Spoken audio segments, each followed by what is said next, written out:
sociedad civil.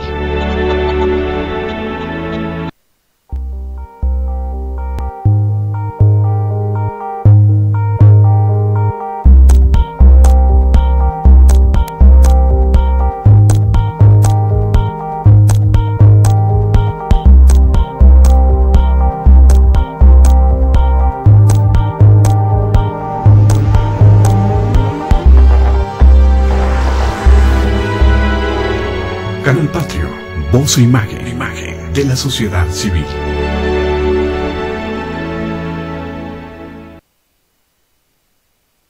¿Qué tal? Buenas tardes, soy Jesús Zapata en su programa Gestión Social. Los saludamos en un día histórico para México.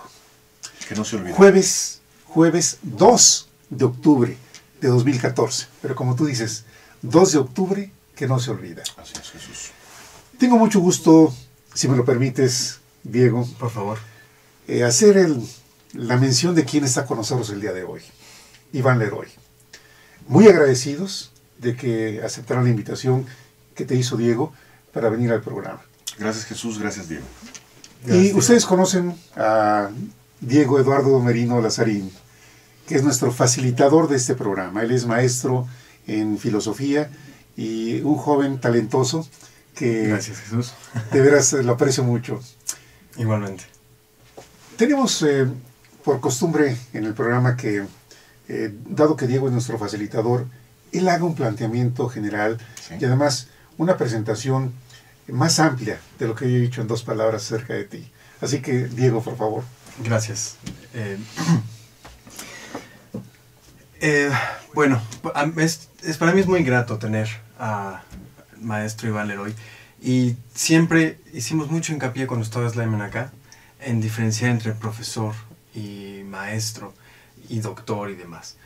¿Por qué? Porque de todos estos motes hay uno que sobresale como condición, que es el de maestro. Sí, Entonces, para mí, Iván es un maestro, porque justo cuando yo empezaba como a moverme por todos estos lugares de fuera de tecnicismos y más bien arte y literatura, siempre hubo una palabra cercana ahí y siempre hubo un apoyo. Entonces, para mí es uno de mis 4 grandes maestros, Iván Leroy, y pues es un honor para mí que hayas accedido, Iván, a estar aquí con nosotros, sobre todo un tema tan fuerte como es el del 2 de octubre. Porque el 2 de octubre justamente se entiende de pronto como un evento. Y no es un evento, es un acontecimiento en tanto permea y desemboca. Es decir, es un hecho que desembocó muchísimos elementos, y no nada más en orden histórico, por querer dividirlo de alguna forma, sino cultural, artístico y poético. Y pues tenemos un gran conocimiento bueno, esperemos que tengamos un gran conocimiento de los sucesos del 2 de octubre, por la infinidad de documentales que de pronto surgen en estas fechas. Pero hay poco conocimiento sobre la expresión artística que se estaba dando, la expresión poética que se estaba dando en ese entonces y cómo revoluciona después. Y bueno, Iván es una gran personalidad que conoce a fondo el tema. Como poeta, como persona, como artista, como curador, tiene acceso o ha tenido acceso a estos conocimientos. Y bueno, pues sí. Tú eres un hombre modesto porque tu currículum es muy amplio. Sí, así y si es. nos fuéramos al puro currículum, tendríamos que pasar aquí mucho tiempo viendo cada parte de esta muy importante vida que tú has desarrollado. Cuando antes del programa me dijiste, soy maestro y poeta. Eso es. Fíjate, centrar en 2 palabras, ¿quién eres tú? Maestro y poeta. Soy muy afortunado. Soy maestro por 4ª generación. Mi padre es maestro. Mi abuelo fue maestro en Coyoacán, en Mixcoac. Hay una secundaria que lleva su nombre. Por favor. Sí, la secundaria 10 lleva el nombre de Leopoldo Ayala. Leopoldo Ayala el abuelo, colaboró con la Secretaría de Educación Pública en el régimen de ni más ni menos que Lázaro Cárdenas del Río, el gran general Lázaro Cárdenas, que enfrentó una gran cantidad de problemáticas en su tiempo, pero que fue un presidente muy consciente de que si no se le inyectaba, si no se inseminaba a la población, a las juventudes, una educación de compromiso, una educación con ética, una educación con, no nacionalismo, con patriotismo, México no tendría ningún sentido. Y justamente la organización de las secundarias y la invención del Instituto Politécnico Nacional fue una autoría de Lázaro Cárdenas, y aquí tengo que hablar del primer gran elemento de influencia de la educación y la poesía. Es justamente el Politécnico, una institución que se crea con el exilio español, con los refugiados de la Guerra Civil Española. Este exilio que llega por Veracruz a través de varios barcos, estos hombres que llegan descalzos, con 2 meses y medio de hambre, escribiendo en los barcos, pero que llegan a Veracruz y son doctores en ciencia, son doctores en filosofía, y llegan descalzos, desnutridos, enfermos, muchos muriéndose. El más joven tal vez sería un diseñador que actualmente se llama Vicente Rojo, que era un recién nacido, y grandes personajes como León Felipe, Pedro Garfias, y muchos científicos que coopta Lázaro Cárdenas y funda el Instituto Politécnico Nacional con el gran sentido de darle una educación y una preparación a los hijos de los obreros, a los hijos de los más necesitados, a los hijos de los desprivilegiados de este país, y crea una extraordinaria institución, sí, técnica, pero también científica y con un poderoso elemento que nos hace completos, que es el humanismo. Claro, el humanismo. La filosofía del Politécnico se concentra en esas palabras. La técnica al servicio de la patria. Exactamente, la técnica al servicio de la patria, es cierto. Sí. La técnica al servicio de la patria. Esta técnica al servicio de la patria, que en 68 justamente sale a las calles de blanco, con veterinarios, con médicos, con enfermeras, pero también que sale a las calles no nada más con la rebeldía, con la necesidad de la libertad de expresión, con la petición por parte de los jóvenes que se sentían totalmente reprimidos por un sistema dictatorial, un sistema, pues yo diría fascista en el entendido del autoritarismo, ¿no? Ese autoritarismo contra el que tanto se luchó supuestamente en la época de Cárdenas, que él apoyó a la República Española contra el fascismo de Franco, el fascismo de Hitler, de Mussolini. Bueno, ese mismo fascismo resulta que ahora se empieza a dar en 68 con la represión contra los jóvenes, y no me dejará Diego mentir, yo quisiera saber qué puede un joven pensar si no hay una libertad, qué puede un joven expresar si no se le permite oír la música que quiere oír, dejarse el cabello, la barba, la vestimenta como quiere. ¿Y qué pasa cuando en un país, si 2 jóvenes se juntan a platicar en la calle, a esto se le llama delito de sedición social? Y si los jóvenes se manifiestan en las calles, no les lanzan a la policía ni al ejército, que tienen un sentido muy específico en el país. El ejército existe para proteger, la policía para poner el orden, pero surge un cuerpo raro, extraño, que es el cuerpo de granaderos. Y dice uno, bueno, ¿para qué son los granaderos? Es una policía antimotines, es una policía para reprimir la expresión. Pero si nosotros en nuestra Constitución tenemos libertad de expresión, los artículos 4 y 5, libertad de prensa, libertad de expresión. Entonces, ¿cómo que grupos antimotines para reprimir a los jóvenes? Entonces, la UNAM se une con el Politécnico, surgen muchas protestas, comenzaron con el aniversario de la Revolución Cubana, ¿verdad? Ese fue uno de los motivos que encendió a la juventud, el ver la posibilidad de que una revolución podía suceder realmente en América Latina.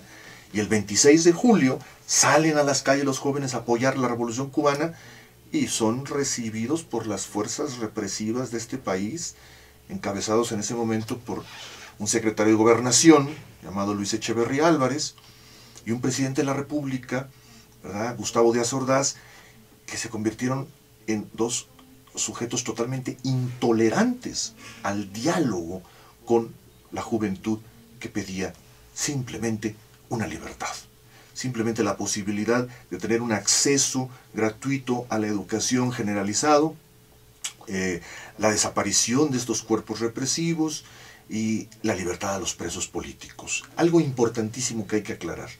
Cuando hablamos del movimiento del 68, generalmente se suele decir que es un movimiento estudiantil. Y eso es totalmente equívoco. No es un movimiento estudiantil, es un movimiento estudiantil popular. Los estudiantes tuvieron vínculos con las amas de casa, con los padres de familia, con los ferrocarrileros, con el movimiento médico, que ya había puesto el ejemplo en el 56, con líderes como Rolf Meiners, que se dieron a la tarea de denunciar toda esa podredumbre interna que existía en los servicios médicos en este país.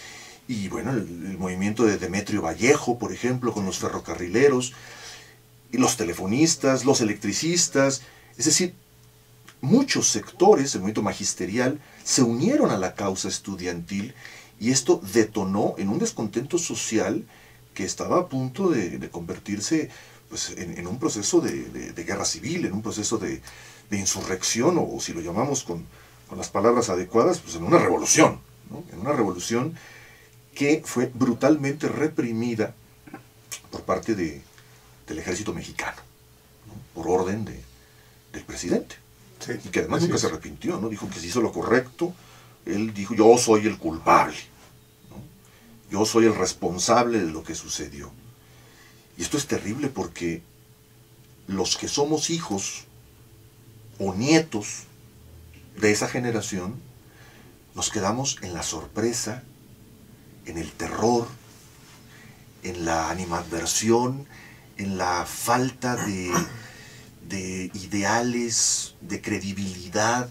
Es decir, nos convertimos en generaciones de un profundo desencanto ante esa situación. Vivir la persecución de los padres, vivir los desaparecidos políticos, las desapariciones forzadas, ¿no? Vivir esas corretizas, psicotiza, Jesús. Genera una forma de vida muy triste que evidentemente nos hermana con Chile, nos hermana con Argentina, nos hermana con Uruguay, con Guatemala, con una gran cantidad de países del Cono Sur que habían sido gobernados abiertamente por estos llamados gorilatos, o sea, gobiernos de golpe militar. Pero en el país de la democracia, en el país de las Olimpiadas, en el país que prometía una paz social, o que quería hacer verle a la prensa internacional una paz social, qué terrible contradicción. Unos días, no más de 10, antes de la inauguración de las Olimpiadas, estos sucesos de la masacre, de la matanza del 2 de octubre, un ejército plenamente armado disparando contra la sociedad civil. Sí, sí. Esto es terrible. Esto marca la historia, marca la política, de la que poco puedo hablar, porque no es un tema en el que haya yo profundizado, ni me interese tanto, nada que tenga que ver con estos asuntos de partidos políticos, etc. Pero de lo que sí puedo hablarte es de la relación que hubo entre este movimiento y el arte, la literatura, la educación. O sea, este movimiento hizo abrir los ojos a las conciencias, tanto de los estudiantes como de los maestros, para generar programas de estudio. Por ejemplo, estoy pensando, por poner un ejemplo, una materia maravillosa que inventó un escritor de Jalisco, muy querido por la literatura mexicana. Este escritor se acerca al Instituto Politécnico y dice, es necesario que el joven politécnico no se desapegue de su humanismo, de su preparación como hombre, de su forma de hablar, de su retórica, de sus posibilidades para escribir, para redactar. Sí. Y entonces este escritor le propone al Politécnico la creación de el Taller de Lectura y Redacción, que después se llamó Expresión Oral y Escrita, Lengua y Comunicación, ha tenido distintos nombres. Este escritor es Juan José Arreola, ni más ni menos, ¿no? El gran escritor Juan José Arreola es a quien le debe el Politécnico la invención de estos maravillosos programas de estudio que incluían literatura, que incluían el conocimiento de la ortografía, y que, Jesús, me da mucha pena decírtelo, Diego, tú lo sabes, lo hemos platicado, y esa es una de las múltiples razones por las que los jóvenes han salido a las calles en estos días. Pues ahora resulta que en los programas de estudio se mutila, se cercena, ¿sí? Se degüellan este tipo de temas que tienen que ver con lo humanístico, y ahora cero ortografía, ahora cero literatura. O sea, hablar de Pablo Neruda en el Politécnico, pues, es absurdo, porque ¿eso qué te deja? ¿Para qué le sirve a un técnico superior saber algo de poesía o saber algo de ortografía si ya tienes un programa en la computadora que te corrige automáticamente? Y te estoy hablando de una materia, expresión oral y escrita, pero en filosofía, en historia, vaya, hasta en las matemáticas. Por ahí escuché una declaración, alguien dijo que no eran tan importantes las matemáticas hoy en día, porque todos los jóvenes tienen pues un celular, y los celulares tienen calculadoras. Entonces no es necesario, como no es necesario, no sé si esto está confirmado, quiero pensar que no es así, pues la desaparición de nuestros homenajes a la bandera. Yo crecí los lunes, me vestía de blanco, sí, para ir a la escuela, para rendirle honores a la bandera, porque caray, la bandera merece también un espacio. Aquí la tenemos. Aquí está atrás de nosotros. Está con nosotros. El Canal Patria tiene sentido patriótico. Por supuesto. Y qué bueno que digas patriótico y no nacionalista. Caray, nos quitan la bandera, nos quitan nuestro zócalo, lo convierten en estacionamiento, ¿no? Nos quitan nuestros valores, nos quitan el civismo. Entonces, ¿qué nos queda? O sea, ¿cómo entender una sociedad en su proceso educativo sin arte, sin historia, sin literatura, sin filosofía, sin ética? Déjame hacerte un comentario. Ay, ay, ay. Aun cuando las computadoras tienen corrector de ortografía y demás, si leemos muchos documentos de profesionistas, claro, aún con esta herramienta, nos damos cuenta que el que no sabe escribir bien, que el que no sabe ortografía, sigue escribiendo mal. El actual programa de estudios ya ha cambiado del Politécnico, que acabo de bajar en un documento PDF. Bueno, no había yo avanzado más de 3 páginas cuando ya habíamos encontrado una gran cantidad de horrores ortográficos. El lapsus linguis, sí, de errores ortográficos. Qué terrible, ¿no? Sí. Vamos a un breve intermedio. Está muy interesante la charla, pero vamos en un espacio muy pequeñito y regresamos con ustedes. Gracias, Isabel.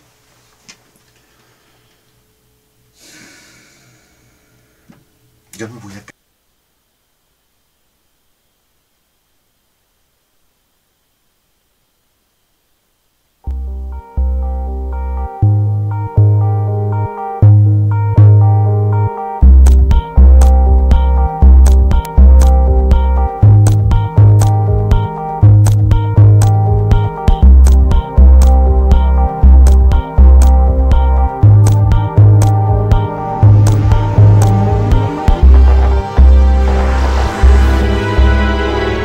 Canal Patrio, voz e imagen de la sociedad civil.